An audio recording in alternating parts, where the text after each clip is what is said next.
13th सम में हमारे पास miscellaneous exercise का आपको दिया हुआ है x प्लस आयोटा वाई का cube equal to u plus iota y. हमने शो करना है u upon x plus v upon y equal to 4x square minus y square. देखो, जब भी ऐसा कोई सम आए आपने क्या करना है, जो आपको गिवन है उसे प्रॉपर सोल्व करो। और अच्छा, जब कोई दो कॉम्प्लेक्स नंबर इक्वल होते हैं, जैसे अब ये जो सोल्व करोगे आप, तो एक कॉम्प्लेक्स नंबर ये आएगा और एक कॉम्प्लेक्स नंबर ये होगा, तो उसका रियल पार्ट रियल के इक्वल होगा और इमेजिनरी पार्ट इमेजिनरी के इक्वल होगा। तो मैंने क्या किया, इस वाले पे फार्मूला अप्लाई कर दिया a प्लस बी के क्यूब का, a cube plus b cube plus 3ab into a plus B. A cube iota cube की value minus i iota 3x के साथ x किया x स्क्वायर वाई आई ऐसे का ऐसे ही 3x y into y square और ये आयोटा इंटू आयोटा स्क्वायर। बाद में मैंने इस आयोटा स्क्वायर की वैल्यू भी रख दी, क्या होती है -1, तो माइनस लग गया। ये मैंने रियल पार्ट अलग किया। अब रियल पार्ट इसमें कौन से हैं, एक्स क्यूब और कौन सा real part -3x square y plus 3y square 3x square x minus x square y minus y cube. ये अलग किया और इसके इसमें जो कॉमन था आयोटा कॉमन था, वो आयोटा ले गया। अब देखो, दो कॉम्प्लेक्स नंबर आ गए इक्वल, इसका रियल पार्ट इस वाले के रियल पार्ट के इक्वल यानी u, इसका इमेजिनरी पार्ट इस वाले के इमेजिनरी पार्ट के इक्वल यानी v। तो u और v की वैल्यू आ गई। u और v की वैल्यू में से इसमें से x कॉमन आ रहा था, x कॉमन कर दिया, इसमें से y कॉमन आ रहा था, y कॉमन कर दिया। अब उसके बाद जो हमें प्रूफ करना था u upon x plus v upon y equal to this, मैंने उसका LHS लिया। u की जगह u की वैल्यू रखी, v की जगह v की वैल्यू रखी, x और y आपस में कट गए जो नीचे थे दे रखे थे उनके साथ, और जो चीज़ बची मैंने उसे सोल्व किया तो 4x square minus 4y square आ गया। 4 कॉमन लिया, x square minus y square, जो चीज़ प्रूफ करनी थी वही आ गई। 17th सम आपको दिया हुआ है कि आपने इसकी वैल्यू निकालनी है if alpha and beta are complex number है अलग अलग और मोड बीटा की वैल्यू 1 है, यानी modulus of beta equal to 1। देखो, ये सम करने से पहले हमें एक फार्मूला पता होना चाहिए, z इंटू जेड बार, मीनिंग कोई कॉम्प्लेक्स नंबर इंटू उसका कंजुगेट क्या होता है, mode Z modulus of Z का स्क्वायर। तो मैं इसी फार्मूले का यूज़ करके इसे सोल्व करूँगा। क्या किया मैंने, बीटा माइनस अल्फ़ा अपॉन में 1 माइनस अल्फ़ा बार बीटा का स्क्वायर इक्वल टू, एक बार ये simple beta minus alpha 1 minus alpha bar beta, और एक बार इसका conjugate beta minus alpha upon में माइनस अल्फ़ा बार बीटा का कंजुगेट। ठीक है, अब अगर कंजुगेट है तो क्या होगा, अब आप कहेंगे आयोटा वाला तो है ही नहीं, साइन किसके बदले। देखिए, उसने पहले ही इक्वेशन में लिखा हुआ है कि beta and alpha and beta are two different complex number. तो अगर ये दो अलग अलग कॉम्प्लेक्स नंबर है तो इनके ऊपर मुझे बार लगाना पड़ेगा या कंजुगेट का साइन लगाना पड़ेगा, ना कि साइन बदलने पड़ेंगे। ये ऐसे ही रह गया क्योंकि इसके ऊपर कोई साइन नहीं था। और ये जो दूसरी वाली इक्वेशन है उसको क्या हो गया, बीटा बार अलग माइनस अल्फ़ा बार अलग, 1 माइनस अल्फ़ा बार के ऊपर बार और बीटा के ऊपर बार। ठीक है, अब इसके बाद क्या किया आपने, इसे सोल्व करना पहले तो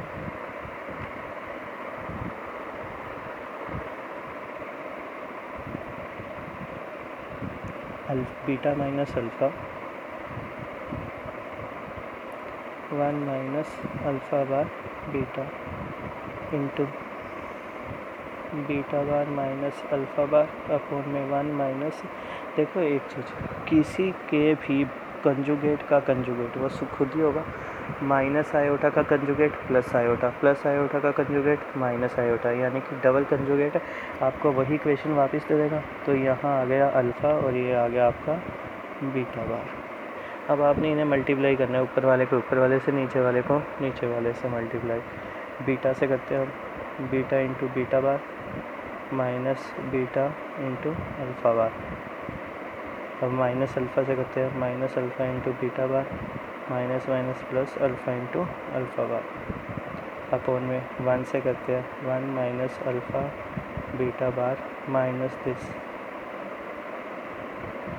minus minus plus alpha into alpha bar beta into beta bar मैंने मल्टीप्लाई किया। अब दोबारा यही वाला फार्मूला इन पे भी लगाओ कि अगर कोई कॉम्प्लेक्स नंबर है और उसका कंजुगेट साथ में मल्टीप्लाई हो रही है तो that's mean modulus of that complex number एक स्केयर। ये आ गया मॉड ऑफ बीटा का square minus beta alpha bar minus alpha beta bar plus mod of alpha का स्केयर अपॉन में 1 minus alpha bar beta minus alpha beta बार, देखो आगे पीछे हो जाएगा कोई फ़र्क नहीं पड़ेगा, प्लस मोड अल्फ़ा का स्केयर मोड बीटा का स्केयर। और मोड बीटा की वैल्यू क्या गिवन है 1, तो नॉर्मल बात है उसके स्केयर की भी वैल्यू क्या होगी 1। ये क्या बन गया 1 minus alpha bar beta minus alpha beta बार प्लस मोड अल्फ़ा का स्केयर। देखो मोड अल्फ़ा की कोई वैल्यू नहीं दी इसीलिए उसके स्केयर की कोई वैल्यू नहीं हमें पता। Minus alpha bar beta minus alpha beta बार प्लस में बीटा स्केयर मोड बीटा का स्केयर अगेन 1, और ये भी आपके पास बच गया मोड अल्फ़ा का स्केयर। अब ऊपर नीचे वाले देखना दोनों सेम है, आपस में कट जाएंगे, आंसर क्या आएगा 1। तो हमने इसकी वैल्यू निकालनी थी, वो वैल्यू कितनी आई 1 आई है। किसकी आई है 1 बेटा, उसके स्केयर की। अगर स्केयर की वैल्यू 1 है तो नॉर्मल की भी वैल्यू क्या होगी 1 ही होगी। बीटा माइनस अल्फ़ा अपॉन में 1 माइनस ये चीज़ इक्वल टू 1। स्केयर था ना तो इधर आके अंडर रूट होगा, और अंडर रूट का अगर ये आ गया अंडर रूट ऑफ 1 नहीं होता है। हाँ जी, अब आपको ये इक्वेशन दे दिया और क्या है find the value of x. देखो मैं पहले एक्स की वैल्यू फाइंड करनी है और ये मॉडुलस है, मॉडुलस की पावर एक्स। तो मैं इसका पहले मोड फाइंड करूँगा, यानी कि मॉडुलस ऑफ दिस क्या होता है ए स्केयर प्लस बी स्केयर, यानी कि 1 का स्केयर प्लस माइनस 1 का स्केयर। अगर कुछ नहीं है तो माइनस 1 हो गया ना, और सारे की पावर एक्स, और इधर से 2 पावर एक्स। ये आपका बना under root 2 power x equal to 2 power x. ये मैं क्या करता हूँ बेस सेम करने के लिए उसकी पावर को हाफ़ कर दिया मैंने। अंडर रूट का मतलब यही होता है ना पावर 1/2, तो मैंने 2 कर दिया और पावर 1/2 लगा दी जो उसके साथ मल्टीप्लाई होगी। और इधर भी क्या था 2 पावर एक्स, बेस सेम तो पावर भी same, x upon 2 equal to x. और जब आप इसे सोल्व करोगे आपके पास क्या आएगा एक्स अपॉन 2 इक्वल टू 0। तो डैट इम्प्लाइज एक्स की वैल्यू क्या आ गई आपके पास 0। जी 20th सम में आपके पास ये कहता है कि 1 प्लस आयोटा अपॉन में 1 minus iota power m equal to 1। तो m की हमें लीस्ट वैल्यू फाइंड करनी है कि सबसे छोटी वैल्यू m की क्या हो सकती है। देखो इतना तो मैंने आपको कहा है कि जब भी आपको कुछ अपॉन में आयोटा मिले आपने सबसे पहले रैशनलाइजेशन कर देना है। अगर ब्रैकेट के बाहर पावर है तो हम ब्रैकेट के अंदर ही पहले रैशनलाइजेशन करेंगे। 1 plus iota 1 minus iota, rationalisation किया 1 प्लस आयोटा, यही होता है इक्वल टू 1। जैसा चल रहा है वैसे ही कर दिया। मल्टीप्लाई ऊपर वाले सेम है, 1 प्लस आयोटा का square A square plus B square plus 2ab upon में a plus B A minus B A square minus B square.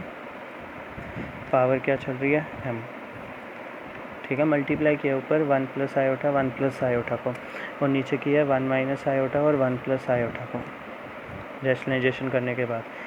Iota square की value 1 square 1 iota square minus 1 plus 2 iota, नीचे 1 का square 1 minus iota square plus 1, सारे की power m equal to 1। ये 1 से 1 cancel, एक plus का था एक माइनस का था, 2i अपॉन में 2 पावर m इक्वल टू 1। ये 2 से 2 कैंसिल हो गया, आयोटा की पावर m इक्वल टू 1। हाँ जी बेटा देखो, अब अगर आपसे वो m की वैल्यू अब पूछता तो m की वैल्यू हर 4 का मल्टीपल होता, पर उसने अगर लीस्ट वैल्यू पूछी है तो लीस्ट वैल्यू मैं m की वैल्यू क्या रखूँ कि इसकी वैल्यू 1 आ जाए। तो आयोटा की पावर 4 ही इक्वल टू 1 होती है, तो यानी कि least value of m equal to 4। ठीक है, आपने इसमें सिंपल रैशनलाइजेशन करी, उसके बाद आपका आयोटा की पावर m इक्वल टू 1 मिला, और आपको पता है आयोटा पावर 4 1 होता है, तो m इक्वल टू 4 हो गया।